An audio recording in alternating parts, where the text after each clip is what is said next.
Judges 20-21. The Israelites punished the Benjamites. Then all Israel from Dan to Beersheba and from the land of Gilead came together as one and assembled before the Lord in Mizpah. The leaders of all the people of the tribes of Israel took their places in the assembly of God's people, for 100,000 men armed with swords. The Benjamites heard that the Israelites had gone up to Mizpah. Then the Israelites said, "Tell us how this awful thing happened." So the Levite, the husband of the murdered woman, said, "I and my concubine came to Gibeah in Benjamin to spend the night. During the night the men of Gibeah came after me and surrounded the house, intending to kill me. They raped my concubine, and she died. I took my concubine, cut her into pieces, and sent one piece to each region of Israel's inheritance, because they committed this lewd and outrageous act in Israel. Now all you Israelites, speak up and tell me what you decided to do." All the men rose up together as one, saying, "None of us will go home.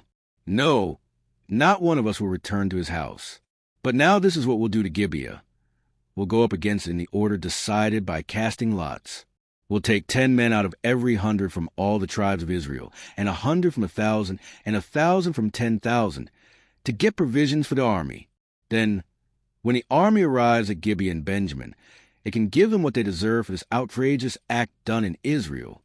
So all the Israelites got together and united as one against the city. The tribes of Israel sent messengers throughout the tribe of Benjamin, saying, "What about this awful crime that was committed among you? Now turn those wicked men of Gibeah over to us, so that we may put them to death and purge the evil from Israel."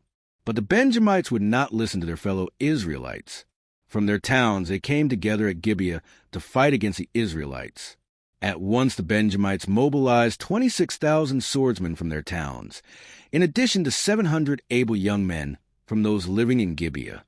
Among all these soldiers there were 700 select troops who were left-handed, each of whom could sling a stone at a hare and not miss. Israel, apart from Benjamin, mustered 400,000 swordsmen, all of them fit for battle. The Israelites went up to Bethel and inquired of God. They said, "Who of us is to go up first to fight against the Benjamites?" The Lord replied, "Judah shall go first." The next morning the Israelites got up and pitched camp near Gibeah. The Israelites went out to fight the Benjamites and took up battle positions against them at Gibeah. The Benjamites came out of Gibeah and cut down 22,000 Israelites on the battlefield that day. But the Israelites encouraged one another and again took up their positions where they had stationed themselves the first day. The Israelites went up and wept before the Lord until evening, and they inquired of the Lord. They said, "Shall we go up again to fight against the Benjamites, our fellow Israelites?" The Lord answered, "Go up against them." Then the Israelites drew near to Benjamin the second day. This time, when the Benjamites came out from Gibeah to oppose them, they cut down another 18,000 Israelites, all of them armed with swords. Then all the Israelites, the whole army, went up to Bethel, and there they sat weeping before the Lord. They fasted that day until evening, and presented burnt offerings and fellowship offerings to the Lord. And the Israelites inquired of the Lord.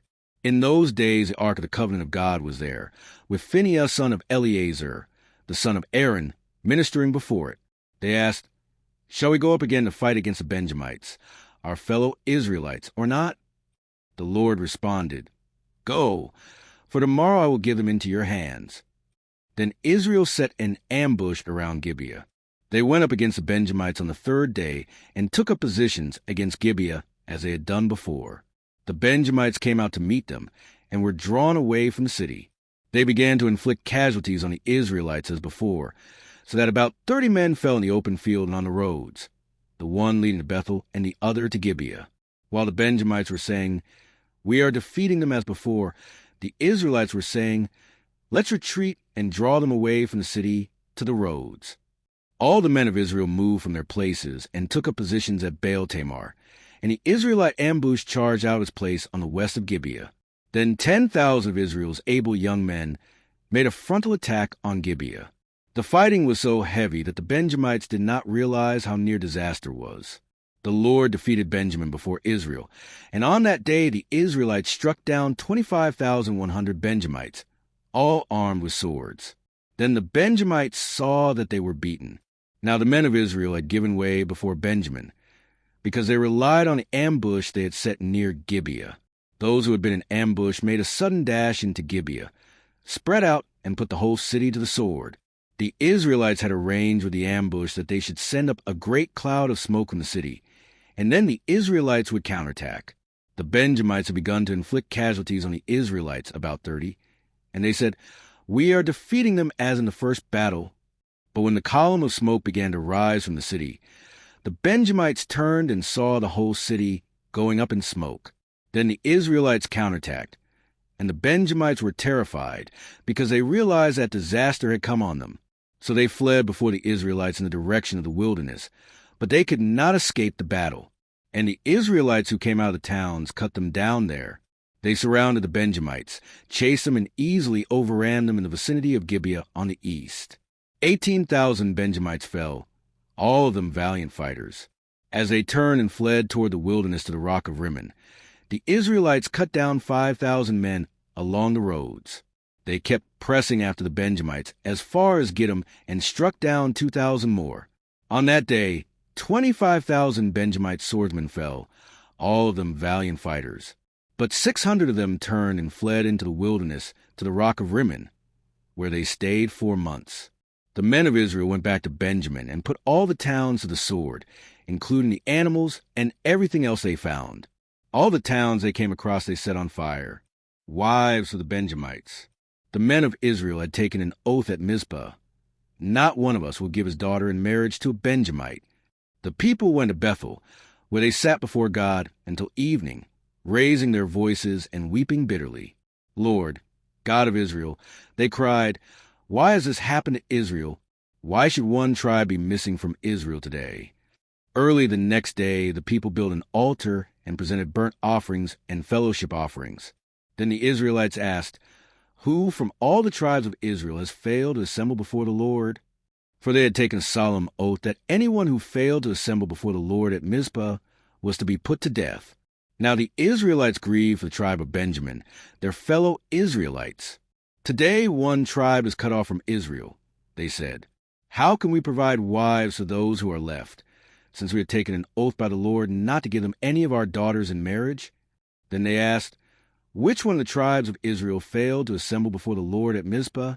They discovered that no one from Jabesh-Gilead had come to the camp for the assembly, for when they counted the people, they found that none of the people of Jabesh-Gilead were there. So the assembly sent 12,000 fighting men with instructions to go to Jabesh-Gilead and put to the sword those living there, including the women and children. "This is what you are to do," they said. "Kill every male and every woman who is not a virgin." They found among the people living in Jabesh-Gilead 400 young women who had never slept with a man, and they took them to the camp at Shiloh in Canaan. Then the whole assembly sent an offer of peace to the Benjamites at the rock of Rimmon. So the Benjamites returned at that time, and were given the women of Jabesh-Gilead who had been spared. But there were not enough for all of them. The people grieved for Benjamin, because the Lord had made a gap in the tribes of Israel. And the elders of the assembly said, "With the women of Benjamin destroyed, how shall we provide wives for the men who are left? The Benjamite survivors must have heirs," they said, "so that a tribe of Israel will not be wiped out. We can't give them our daughters as wives, since we Israelites have taken this oath. Cursed be anyone who gives a wife to a Benjamite. But look, there is the annual festival of the Lord in Shiloh, which lies north of Bethel, east of the road that goes from Bethel to Shechem and south of Lebonah." So they instructed the Benjamites, saying, "Go and hide in the vineyards and watch.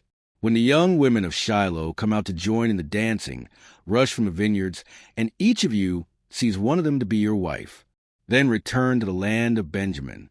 When their fathers or brothers complain to us, we will say to them, 'Do us the favor of helping them, because we did not get wives for them during the war.'